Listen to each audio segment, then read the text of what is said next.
Chapter 23, Food, Fellowship, and Prayer.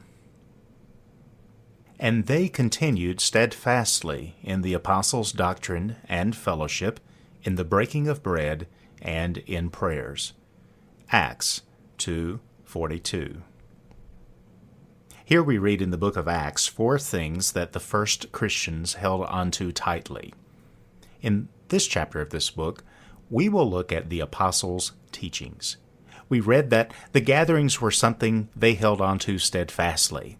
They were not just members who, for some time, belonged to the same congregation. No, they were a family.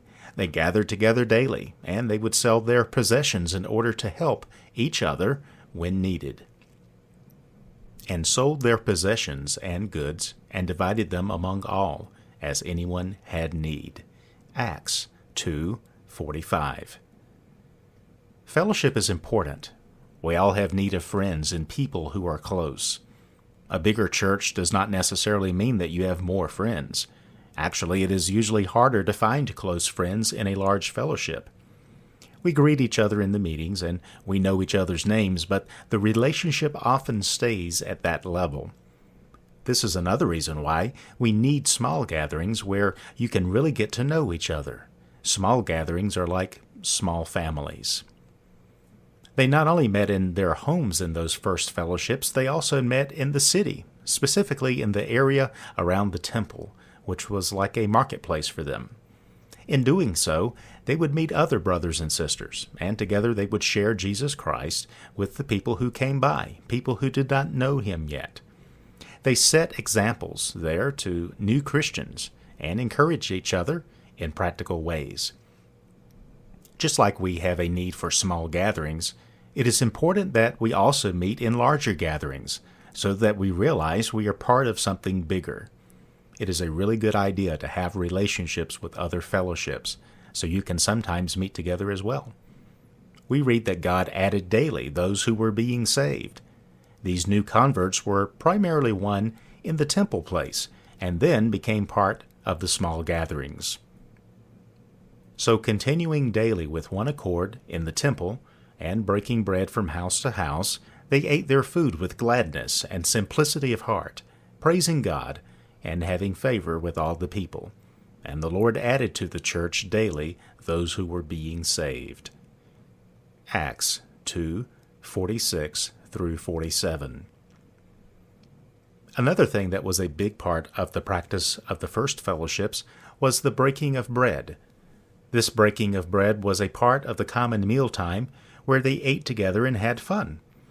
In the Everyday Danish Bible, the term breaking of bread has been translated with common mealtime, which is explained as follows. The text here is talking about the breaking of bread.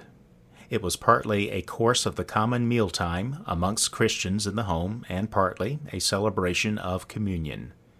Everyday Danish Bible, page 177. The idea of eating together is an important part of every culture. When we eat together, we get to know each other better. We relax, and the conversation can be more natural. Nothing helps a friendship grow like a good mealtime. Finally, we read that the apostles held fast to prayer. Prayer is what gets things going. Without prayer, nothing happens. Prayer is an important part of our gatherings with others and with God. The reason for this is that prayer is so intimate. When we are praying out loud, we are showing others what is on our hearts. Through this, we get to know each other well. Some years ago, Lene and I went to a training school. There were several Russians at the school. All the Russians could speak English, but there were very few who prayed in English. When 3 months had gone by and the training school was over, I had experienced the importance of prayer when it comes to getting to know each other. I had developed a real relationship only with the Russians who had prayed in English. It was as if they had uncovered their hearts and their deepest desires through their prayers, desires that I could understand and relate to. This is why prayer is such an important part of a gathering. Common prayer helps us get to know each other. We get to see what is inside people, what people have on their hearts.